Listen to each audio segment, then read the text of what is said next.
And we're going to go to gallery. There we go. Good morning, Lena. Nice to see you here. What's our time like now? Yeah, let's give it one more minute and then we'll get started. Hello, nice to see you here. Nice to see you too. Good. Hey. How is everything going in your world? Doing all right, plugging away. Good. Excellent. Is there anything that is urgent right now for you?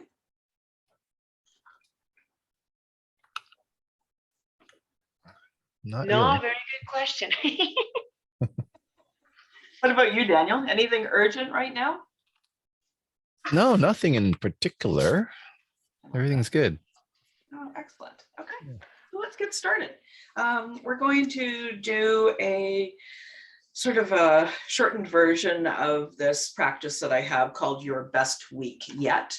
It's just somebody else arriving here, so I'll just pause until she gets on.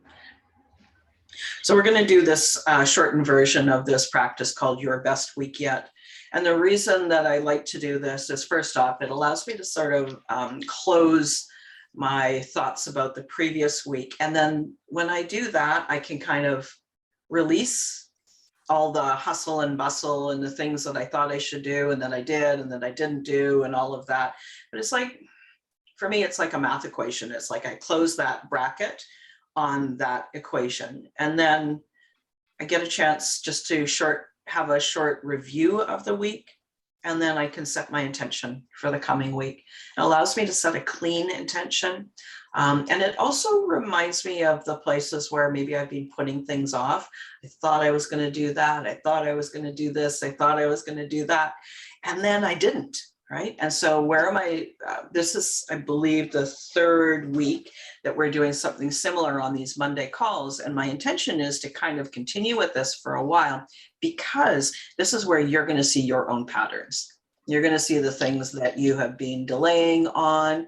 And you might think that it's only been a couple of days, but then when you start to look at your week's review and you go, wait a minute, I delayed that. And then I delayed that. And it's just keeps getting put off. And then the question for you is, do you really even want to do that? Do you need to do that? Or is just that something that you're entertaining your brain with? So there's a lot to learn about how we live our life and how we do things and how we prioritize our work. Hi, Melissa. Nice to see you here. It's been a long time since I've seen your name.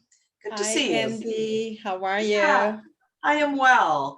Grab a notebook, Melissa. We're going to be doing some journaling. I'm going to ask some questions and then I'll give you time to journal. And oh, we've got somebody else popping on here. Somebody else that I haven't seen for a while. Excuse me. Hello. Yeah, no problem. Hi. Hi, Markeisha. So good to see you. I see you on Insta every once in a while, but I haven't seen your lovely face for ages. And so just welcome, and I'm glad you're here. All right, we're going to dive in. Grab your journal if you don't already have it. And we're going to start by kind of thinking a little bit about last week and how it went. I'm going to ask you a few questions. I'm going to give you space to actually do the writing. I just find that it is so much more helpful to not think we're going to do the writing, think we're going to do the reflection, but let's just use this time to do this reflection. So the first question is about last week. What did you accomplish last week? And that word accomplish is a very intentional word. So when I use the word accomplish, I'm thinking of things that I did that I feel solid about, that I feel fulfilled about, that I look back on that and I went like, yeah, that was good. So I'm going to give you about a minute. I want you to start listing, what did I accomplish last week? And you're going to see that I do the same thing as you.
Yeah, so come back to me now.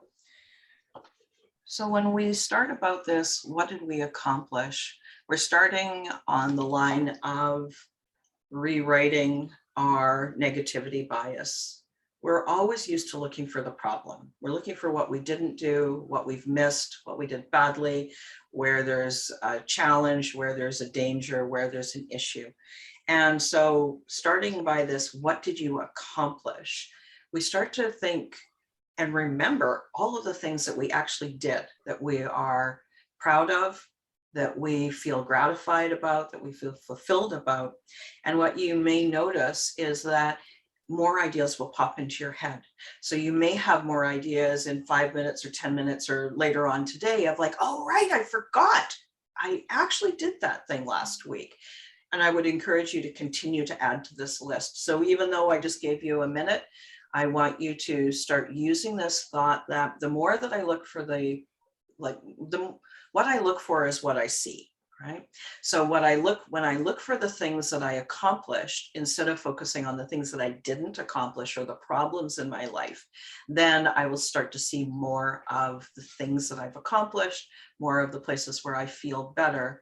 And I believe that when we feel better, everything in our life transforms.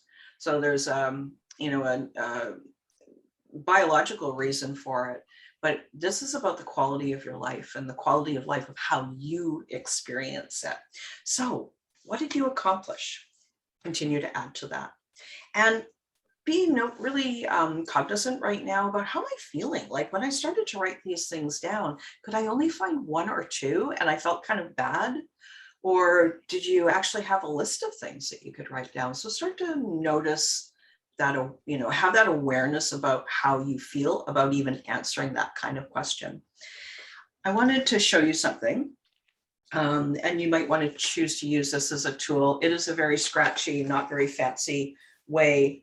All through the week, I do not keep a to-do list. It's not my thing, but I do keep a list of things that I want to accomplish. They're the big rocks in my life. When you think of like what's really important, these are the big things that I want to accomplish in the week.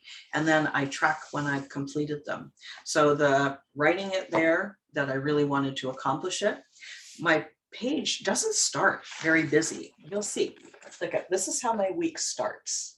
So I actually start with just a couple of things that I have decided are really important for me this week. And then as the week goes on, I look for the things that I'm accomplishing as well. So I'm always reminding myself, this went well. Oh, I did that. And I was really pleased with how that turned out. I did good work on that. I had a great coaching session with this client. I added another, interesting email to my email series that I'm wanting to send out right now. All of these things. So next week, if you come and join me again, and I ask you the same question, what did I accomplish last week? You can turn to your page and refer to it and go, right, I did that, I did this, I did the other thing. And starting with that, starting, as I said, to reduce that negativity bias. We do this week by week, day by day. And if you keep that up for 30 days or 60 days or 90 days, the quality of how you experience your life, the quality of how you experience your coaching practice will completely transform. So that's the first question. What did I accomplish last week? Now, let me ask you another question. What did you want to accomplish but didn't? And I don't want you to get into a big long list. I want you to look for the sort of the high points. What did I want to accomplish, but I didn't?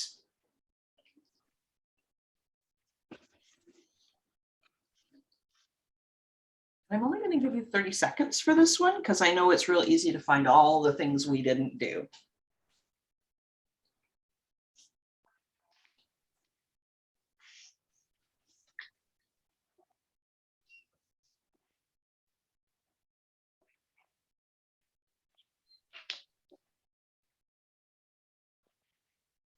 All right.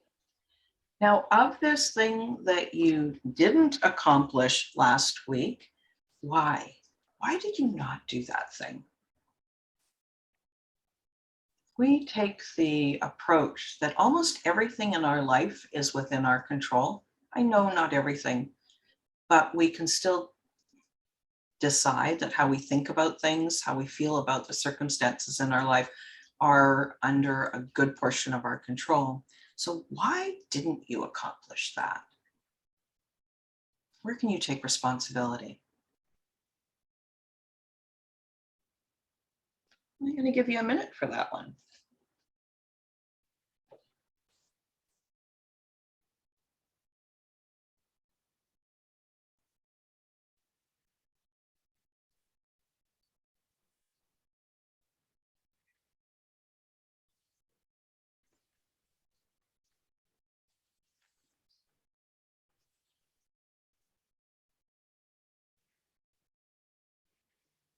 Let's talk about this a little bit more.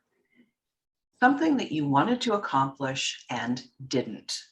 Now, if you've been doing these week over week, you might find that that's something that you wanted to accomplish but didn't. Might be the same thing from the previous week or the week before that. Does anybody want to share? You can type something in the chat. That would be great. Something that you didn't accomplish, and more importantly, why? Why did you not accomplish it? Pop it in the chat. I'd love to see what you guys have to say.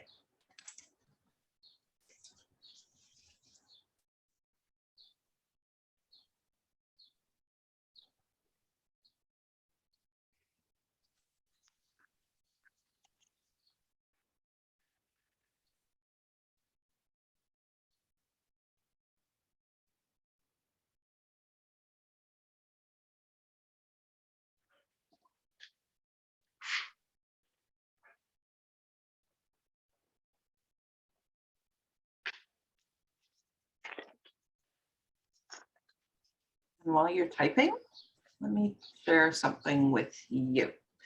So one of the things that I didn't accomplish last week was I've had a number of my private one-on-one clients graduate. And so part of my goal was to create another client last week, and I didn't do it.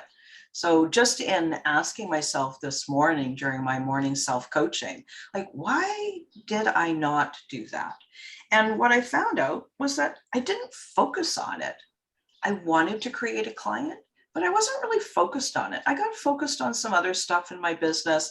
I've got a whole bunch of podcast episodes that I wanted to make sure we're all well organized. And those are important, but it wasn't what I wanted to get done. So I did a bunch of stuff, but I didn't focus on the thing that I knew was a priority for me. So what have you got? I'm not seeing anything in the chat yet, and I would love to see what you guys have to say.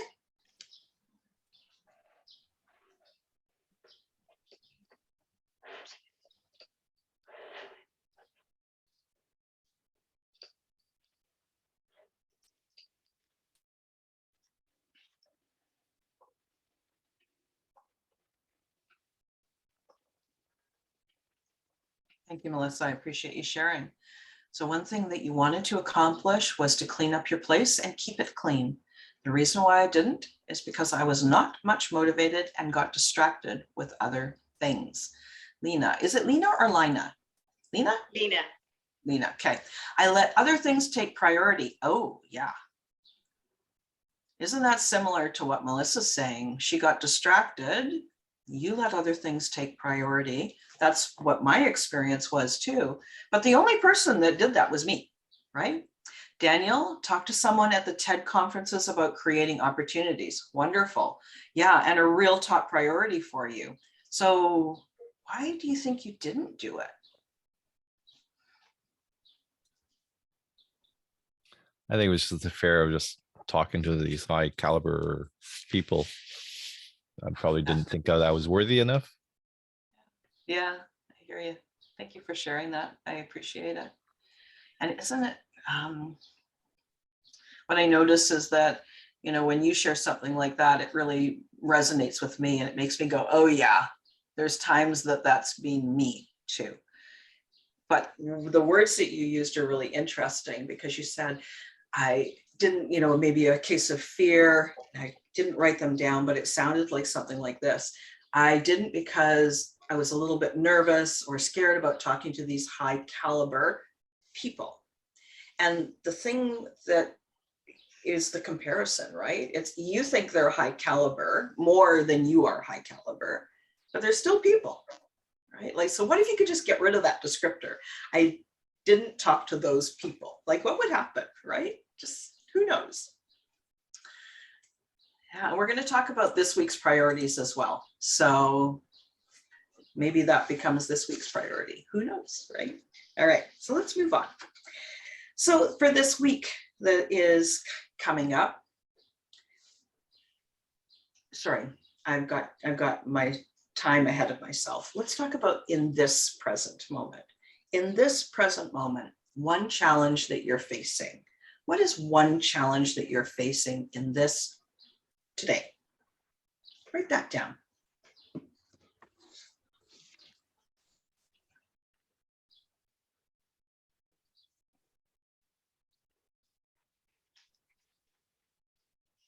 And I'm not going to give you very long because I only want one challenge.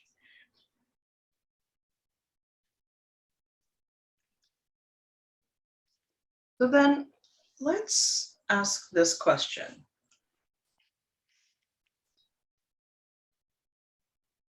Is it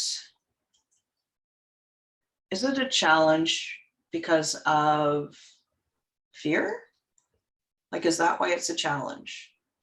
Because you're scared to do it, or somehow nervous that it won't turn out well, or nervous that you might not know how to do it? So consider that and just write a little bit about that. And if it's not fear, fine. What might be holding you back? Why is it a challenge?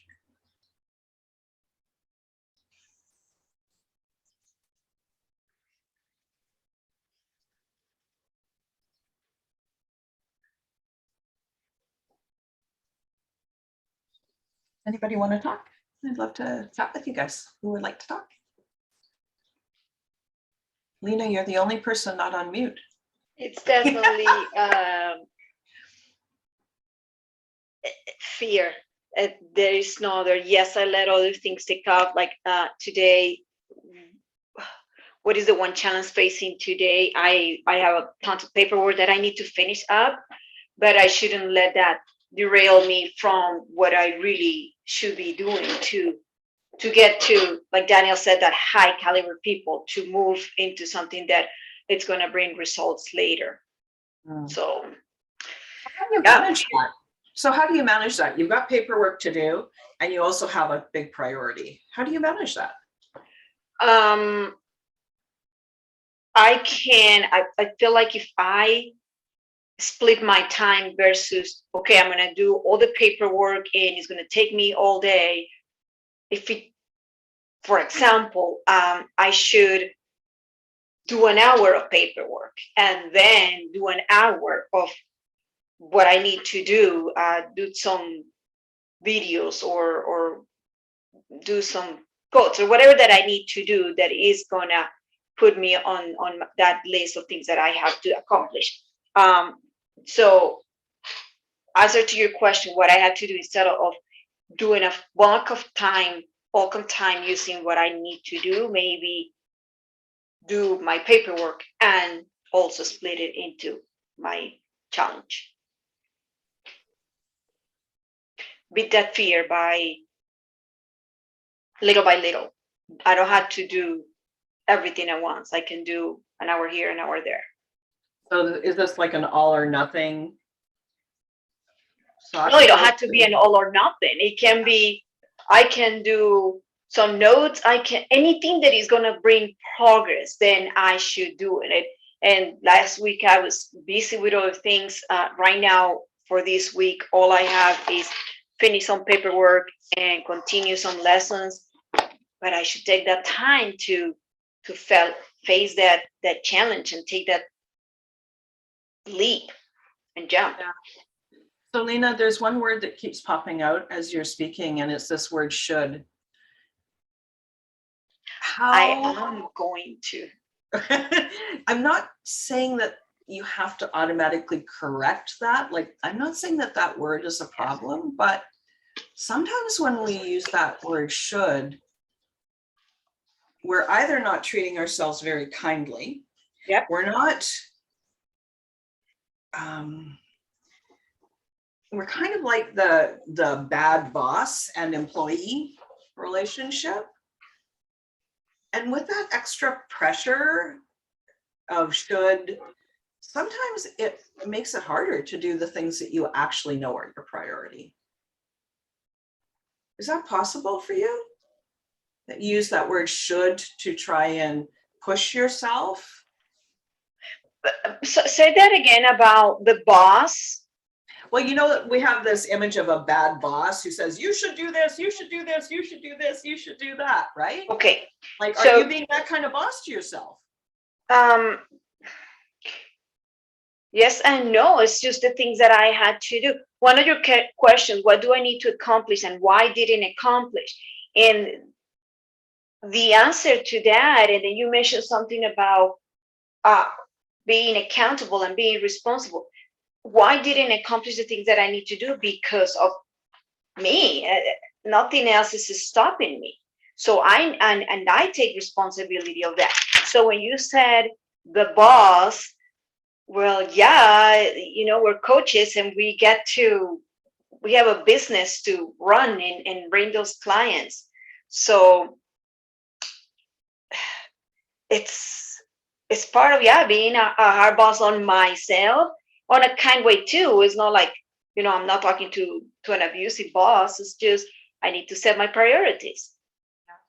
Notice if there is a pattern there for you that, are you putting,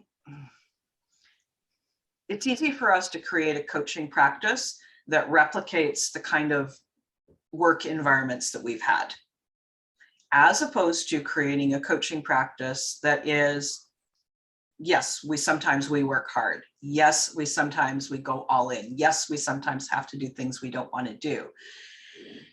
But we become coaches to have an impact, make money, do what we're meant to do in the world. And I believe that there is a change available to us that says we can change the paradigm, we can change the model of how business is done. And so when we're the boss of ourselves as a smaller kind of enterprise, maybe there's a place where you can do all of those things in more alignment. Okay. I see what you mean. So is that part of the business when I am hard on myself? I know exactly what you mean, because yesterday when I was getting ready for the week, I ended up cleaning up my patio and setting up where I live. The weather is turning and it's getting nice. And I sat down and I read. And that's being on alignment to me, being able to do all these other things. But then when it comes the specific question of what I need to take responsibility and do the stuff that I had to do for my business, I gotta push it. I gotta be a little bit more stronger on that sense. But as a routine, as a daily structure, as the things that I do to take the time for myself, to lead by example, to my clients, so I can tell my client, today I learned this out of the run that I took. I learned this, or I heard this because I took that time to nourish myself. So Yeah. So, yeah. I mean, and there's no right or wrong answer. It's a good opportunity to look within and go, okay, where do I need to be firm? Or Yep. where is it over the edge where I'm pushing? Because the more that you push and the more that you have thoughts about, I should do this, I should do this, I should do this, I should do this, then that's exactly how you're going to treat the people that come into your world, your potential clients and your clients. Well, we have enough of that in our life. How can we achieve and accomplish what we desire in a new way? And as a coach, that's the kinds of things that you can keep asking yourself, like, well, how could this be different? how could I do this differently? Of all the things that I have to do, how many of them do I actually have to do? Mhm. How often do I have to do something and I don't actually have to do it? I just told myself I have to do it. Like my weekly podcast episode. I tell myself, oh, I have to get everything organized for my weekly podcast episode. But I don't actually have to. Like if I was late on an episode, it is not the actual end of the world. If I didn't do an episode, it's not the end of the world. But so be curious, have that questions. Mhm. Let me just see. I know that Melissa put a couple of things in the, oh gosh, Melissa, I don't know what to say, but the replay will be available so you can go hear it again, have a look at the timestamp and you'll know where it is. You could do it by making it fun and focus on the things that we like to do. And sometimes that is super helpful. And sometimes we have to do the hard thing. So, as business owners, as adults, as coaches, it's not that it's always going to be fun and rainbows and unicorns and all that kind of stuff. Sometimes we do need to do the tough things, but then we just need to know, when are we over the line, right? Like these questions with no real answer. How do you know when you're a little far over the line? Maybe you notice by how energized you feel, how tired you feel, how clear your thinking is. Maybe those are your signs, but just notice for yourself. Be how you are with yourself is how you are with your clients, right? And your clients want more of that whole fulfilled life. That's where they come to us. So anyway, I'm off my soapbox. Let's just say that. So how do you need to grow? We're still talking about the challenge. We're still in the present moment, that one challenge. How do you need to grow, or who do you need to become to overcome this challenge?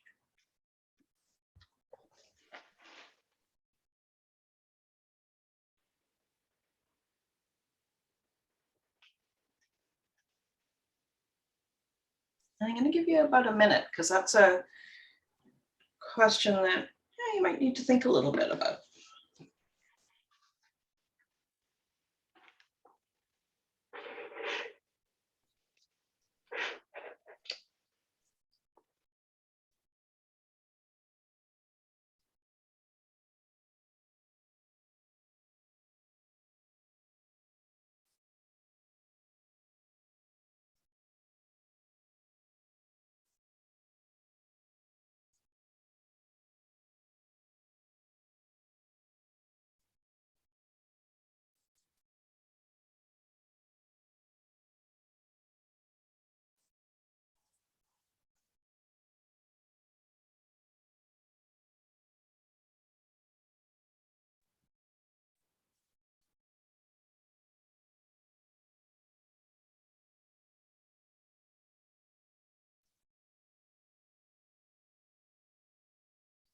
All right.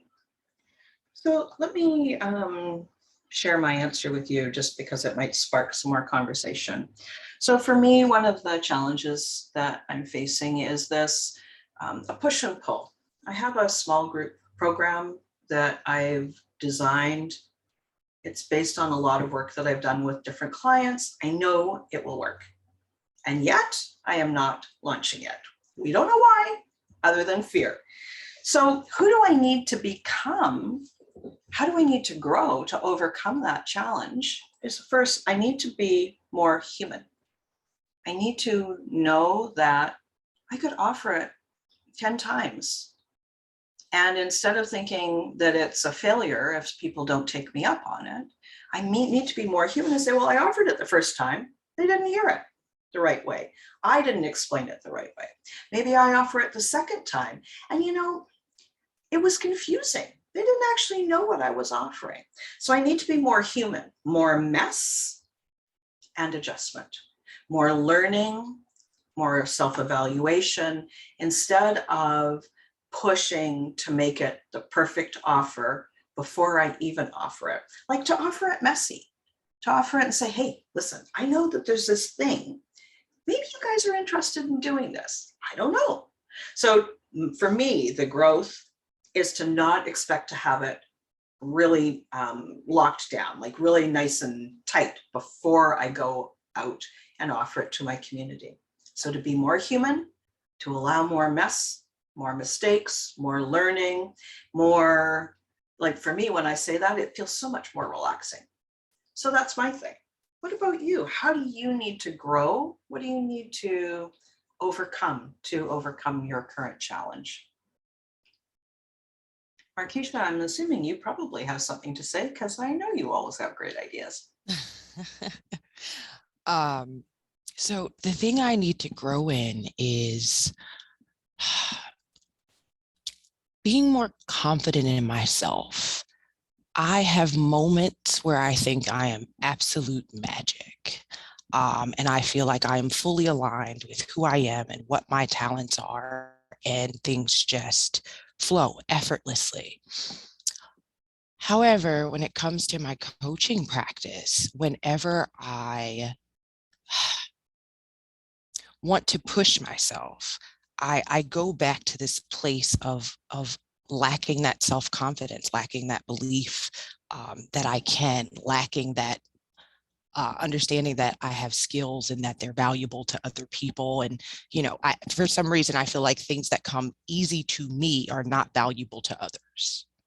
I believe that the things that are actually my gifts and talents are useless because they're things that I don't, pay attention to often because they come so naturally. So I think if there was some way for me to flip that idea on its head and then, attach that spark of light when I'm in those flow states and combine it together, I'd be able to accomplish all of the things that I want. So what's the one thing? There's a lot here. What's the one thing? The one thing, I think it's self-esteem. I think it's self-love. Yeah. Yeah. And, and just like we're recording this, so on the down days where you doubt yourself, just go back and listen to this.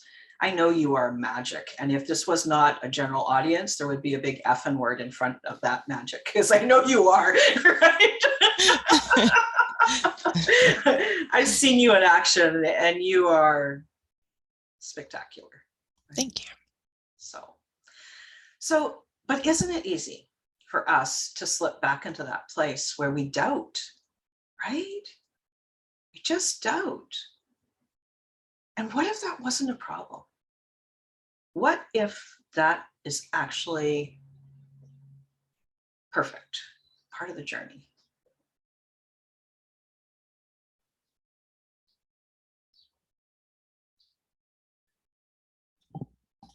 I believe it is part of the journey.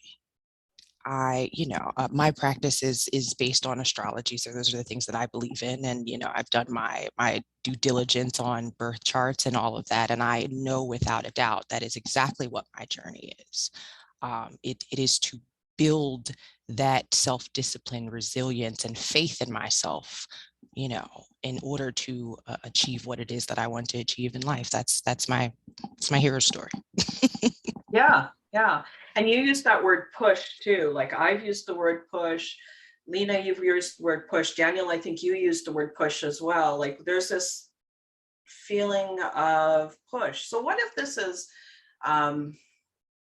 everything has a season, right?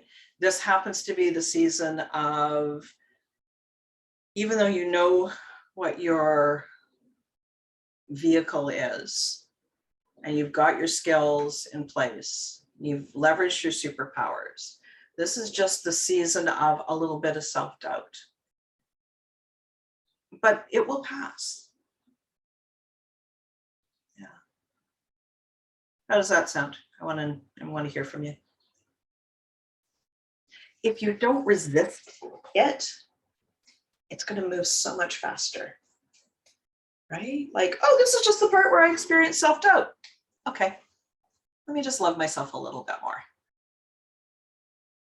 And then you'd be surprised. Somebody will just go, hey, I want to talk to you about this thing that you're doing. It's so much fun.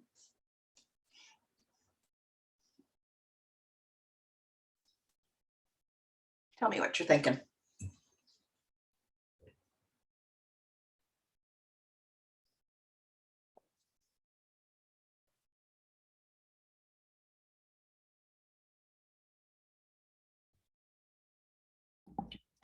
I think that's where persistence comes in. Talking about the person we have to become to achieve the life we want. I had self-discipline, persistence, resilience, and diligence. So it's that concept of do it anyway. Like you may doubt yourself, you may have some negative self-talk, but do the action anyway that you would have done if you didn't feel any of those things. Yeah. So Do you do the thing where you go to the place where your goal is achieved and you ask yourself how you accomplished it? So what does she say? What does Markeisha 2.0 say? I mean, she says, do it anyway. Right? That's what I would usually tell myself. I mean, All right. it's that. It's not about, those feelings. It's about making actionable steps to progress towards the thing that you want the most. Because it's worth it. Yeah, I love that. And it just, as you were speaking, I just remembered this place where we often get things backwards, right? Like we experience self-doubt, and our habituated way is to try and wait the self-doubt out before we take the next step, before we become that next version of ourselves, before we grow into the person who has overcome that challenge. So we wait for the self-doubt to go away before we actually do the thing, before we actually be that person. But that's backwards, right? Because that person, like Markeisha 2.0, Candy 2.0, Lena 2.0, Melissa, Lebo, Daniel 2.0, still experiences self-doubt. Self-doubt is part of the ride, and we forget that. Like it's always going to be there. Whatever the next level is, it will always be there. So we can never wait for the self-doubt to go away to become that person, because I was doing my morning journaling, and I'm writing some thoughts every morning. I do my thought downloads and I do my thought work, and I'm looking at it, I'm like, this is my best year ever. Why am I still having these doubts about what my capabilities are? What the actual heck is going on here? And then I just kind of had to laugh about it, because obviously it's going to be along with me for the ride. So self-doubt we can't wait for the self-doubt or the nervousness or the fear or the overwhelm to go away before we move. But we do have to be careful where we're being harsh with ourselves as opposed to firm with ourselves. So let's try that. All right. So I have another little bit of questioning for you. Now we've moved into the future. So what's your one priority for next week? Your one priority.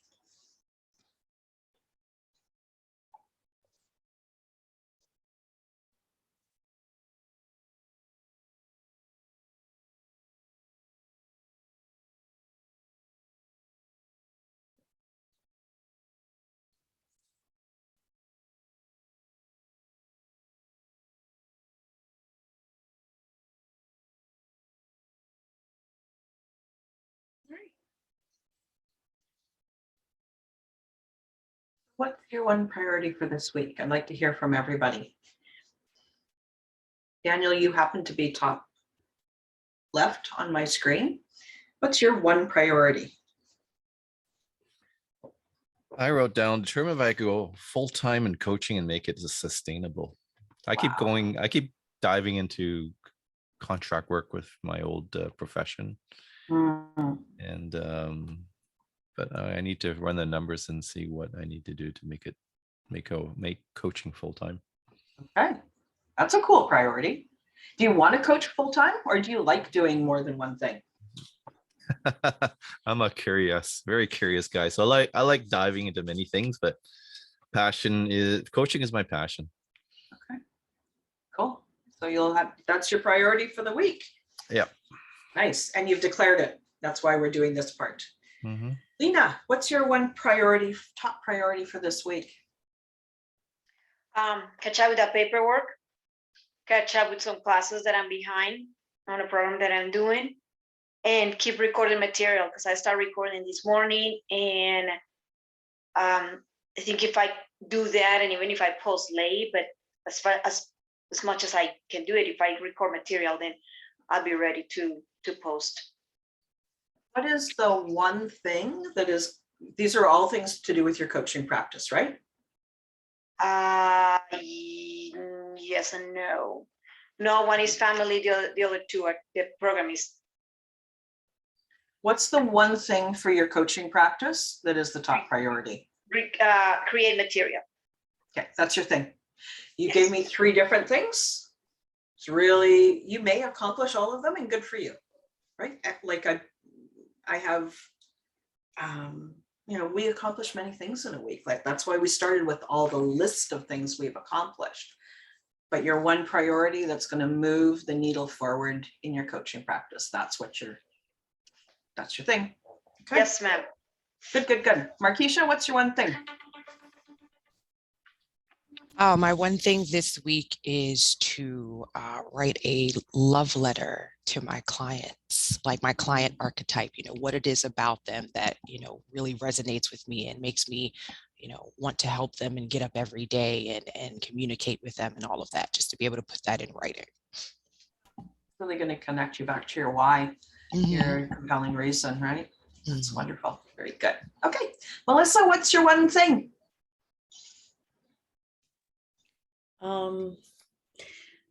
I'd say my one thing is related with my passion on becoming a coach. So my one thing will be, I don't know how to express it, how to say it, but start the first step to get things running slowly, but not slowly, but I mean to get things started. So First step. that's my, yeah. What's the first step? That's what you need. You need to know exactly what it is. Getting in touch. I mean, so far I've kind of did the step 0, which is signing up and waiting on those dates to come up to meet some type of people and to be part of some group. So I know that I've subscribed, for example, at a motivation speaking, something like that. And that's something that I'm looking forward to because I would like to become a speaker in order to open up the door to my coaching business.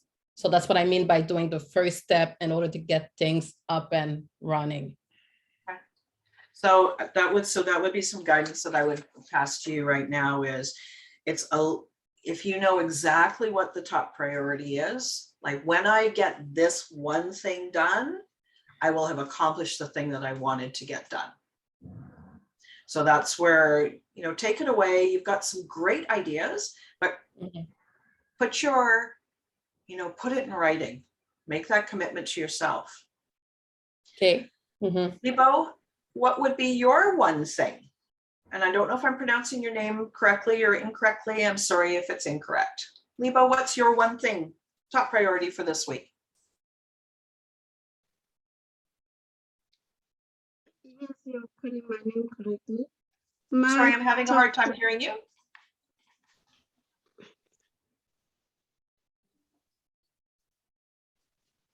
Try again.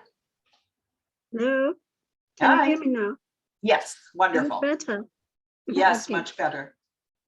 My one thing for this week is also to start. I've been holding on for too long, probably due to fear and self-doubt that has been discussed around the table. But I've planned to start tomorrow, talk to the advertising lady and get the ball rolling. I haven't done anything with my talent, with my gift of speaking, of coaching, and I feel it's time. Yeah. Oh, yeah, that sounds great. And you've got an exact something that you're going to do. So this reminds me of something that I think we, at times in our life and in our coaching businesses and in every part of our being, sometimes the one top priority is to decide. It's just to make that decision this is it. This is the week that I, put that stake in the ground and I've decided. And so maybe there's something there that helps. Nothing happens until we decide. Deciding is an amazing, powerful action to take. And once you've actually decided, then everything can happen after that. But when we're like, I've been waiting to start, I've been wanting to do this, but I haven't quite, sometimes your top priority is just to make that decision. And it can just be as fast as ripping off that bandage. Like that's the way I feel about it is I decide, that's it, it's done. So I'd encourage you, if there's a place in your life that's appropriate, go for it. All right. So let's see, where am I doing? Oh, you're welcome. All right, what's our timing? Perfect. Our timing is perfect. Do I have anything to say in closing? Would love to see you back here next Monday, because I would like to see how you do with your top priority. For me, these Monday sessions are a gift that I give to my community. It gives us a chance to start our week in a very low pressure, intentional way. And I hope that what this gift does for you is it creates that space for you to actually decide what you want your week to be like, and then to go out and create it. The world needs more coaches. When you think of the ripple effect of coaching one individual to make a change in their life, and the result of that, like if one person has a life that is changed, it affects every one of their relationships, right? That ripple effect is huge. And so my aim here is to create space for coaches to be able to make those changes. So I would love to see you again next Monday, and take your priority, go for it, and come back and tell us how it goes next week. Wonderful. All right. Thank you so much for joining. Was this a useful session, everyone? Yeah, good. I'm glad. Wonderful. So glad to see you. Thank you, Lena. So nice to see you. Now you get the work done. Yes. Markeisha, you know what to do. Start writing that love letter. Daniel, do those numbers. Melissa, you know where to go. Get started. And Lebo, decide that this is the week. And I love that you're going to meet with that advertising person. All right. Have a wonderful week, everyone. And I hope to see you here next week. Thank you. Bye-bye.